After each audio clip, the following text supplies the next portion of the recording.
Hello and welcome back. I'm just about to blow the whistle. I'm going to go out with a little pot of chopped worm and caster. I'm going to put it out 10 metres and fish a nice worm tail over it. About an inch off the bottom on this rig. As you can see, nice little worm tail. And hopefully see if we can see a few perch. I think it's going to be quite hard today. The council have just turned up and decided to do a bit of tree cutting, so it's going to be quite noisy. The water's quite clear. It never looks clear here, but it is clear. But we'll see how we get on anyway, as soon as he blows the whistle. Don't forget, if you like the videos, please subscribe, and I'll keep doing them. Now the winter's here, it'll get a little bit tougher, but we'll still get the odd fish, I'm sure.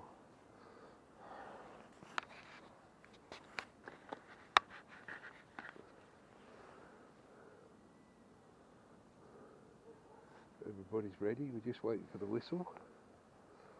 I've got a little bit of groundbait with me. I don't expect to use it because the water's quite clear, but if I do use it, I've got the black groundbait, and I've also got some softened micro pellet there. I shall use that because I shall put in 2 or 3 little micro pellets, 2 or 3 maggot,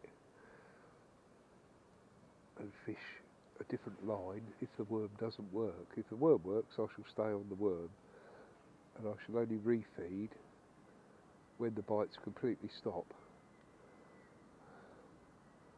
because you don't want to overfeed whatever amount of fish you've got in front of you. If we get a decent fish like a bream or a tench even, that's possible, then I'll put a bit more grub in, because it means that with a few bigger fish in the swim, the bait could be going. But if it's just small perch, small roach, then I shall be very careful not to overfeed. I've got little cups on both tips so that I can feed very little every put in if I feel necessary on the other line. The big cup will just be the only cup that I put out. After that, even chopped worm I should be putting out in the smaller cup.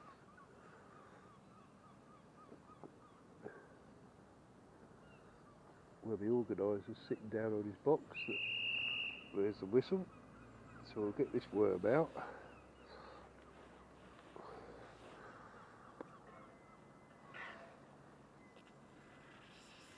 What I do is I add a little bit of water to the worm, but I do that out there so as I don't get to spill it.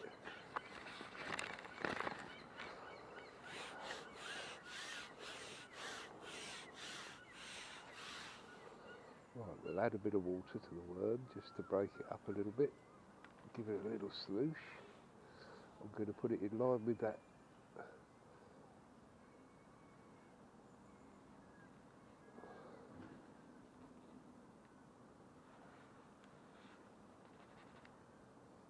should be all out. I'll just check the pot when I come back in to make sure it all went.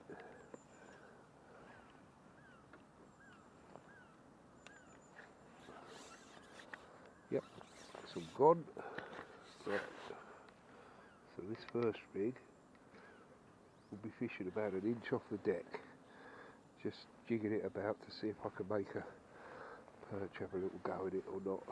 There's a lot of duckweed on the water, so you have to be careful shipping out not to get too much of that on your line. Keep your bait low in the water. Water's very clear even though it doesn't look it.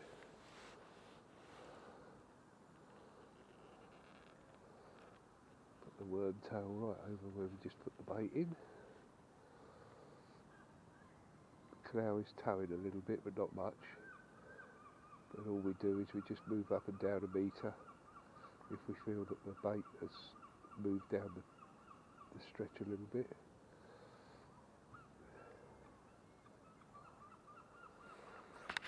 Keep it still just for a minute, and then we'll give it a bit of a jig about.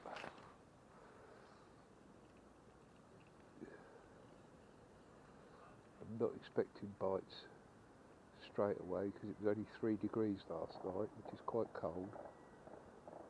Not quite a ground frost, but not too far away.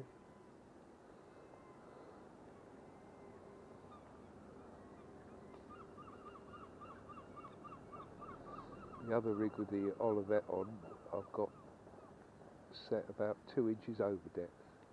The idea of that being, if there's a bigger fish in the swim, I can put the bait over the chop worm and leave it there, just to see if we find a better fish.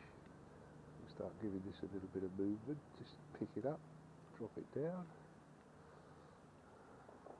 Little bite then.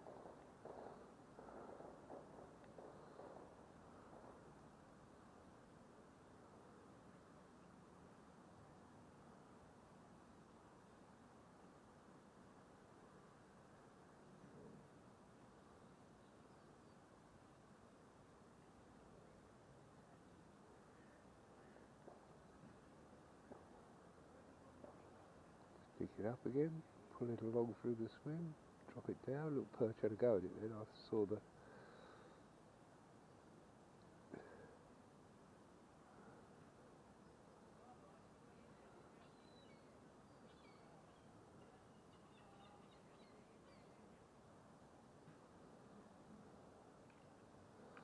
I love fishing the canal this time of year. It's hard, but it's fair. This is a good little stretch. Everybody's got the same chance. There's no super hot spots. You have to work for every fish.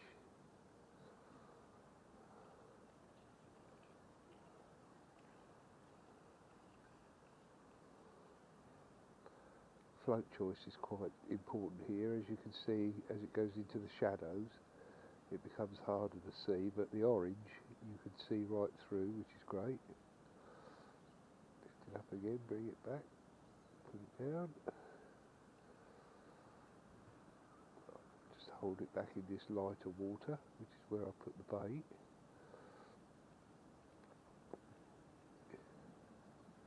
Little bite again then, very tiny.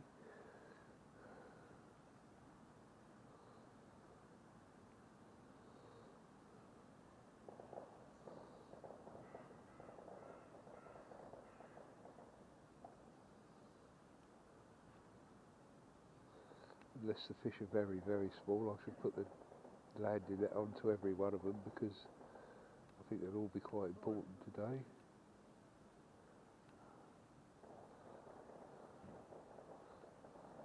Lift it up.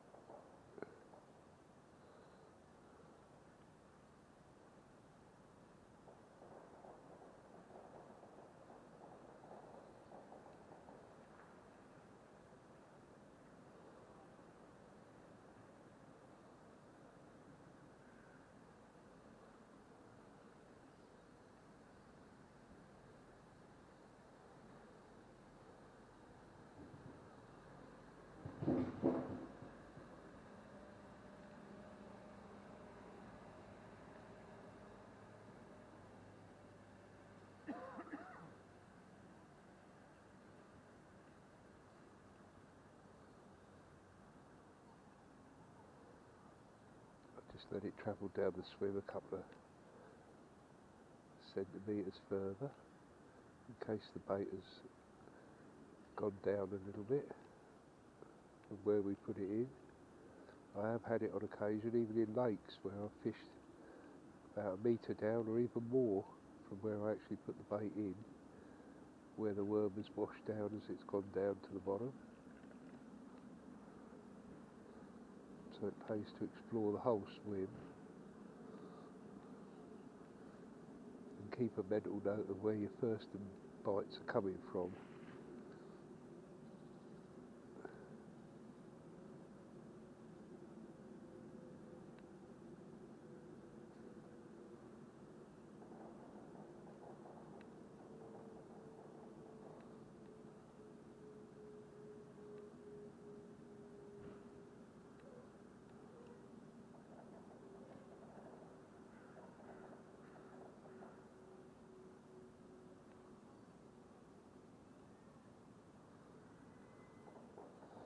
About as far down as I'll give it.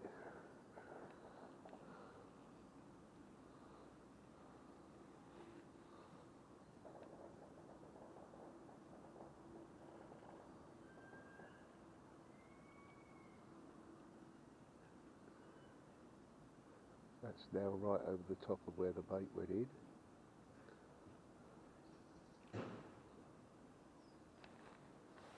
And we got our first fish.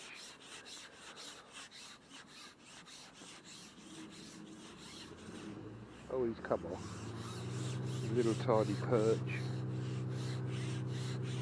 He's probably grabbed the tail of the worm. Oh, poor lads up further than me, they're getting the full force of the tree cutting now. That won't do them any favours. Even though that's only about an inch long perch, the float shot away. Good positive bites on the worm.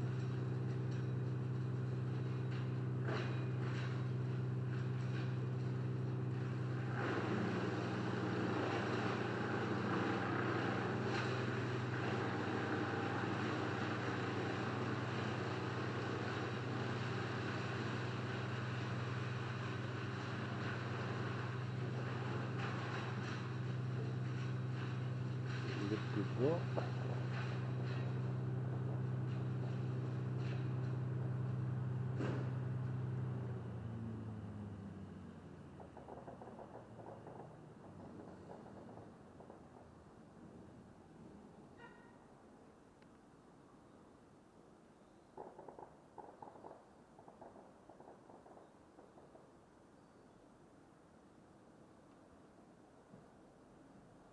Another little lift and drop.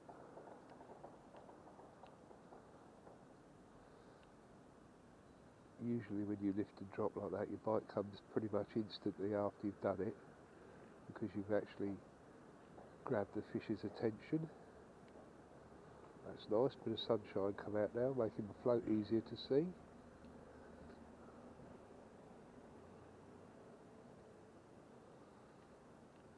Start at the top of the swim again.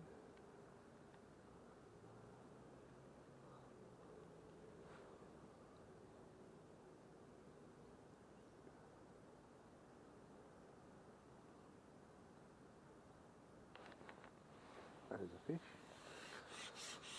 Not big.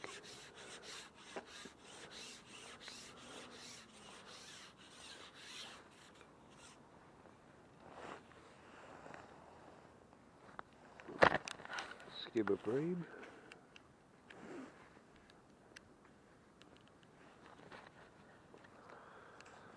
As you can see, the worm right in its gob. That's a good sign. Bait's fine.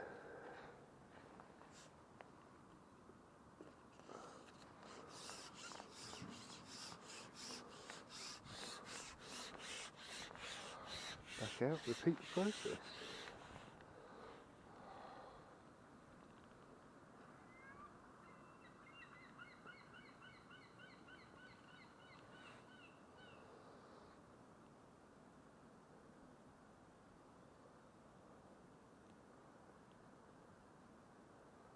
That bite came when I was holding the float back against the toe.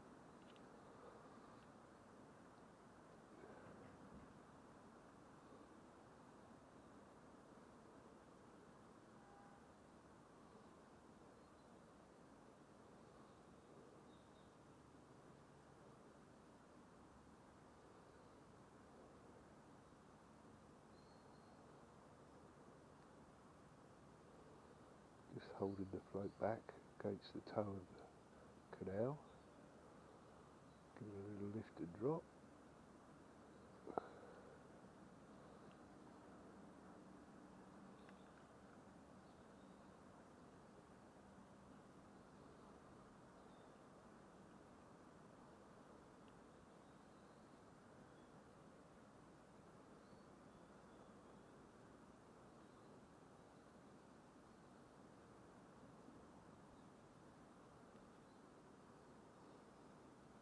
A little lift and drop.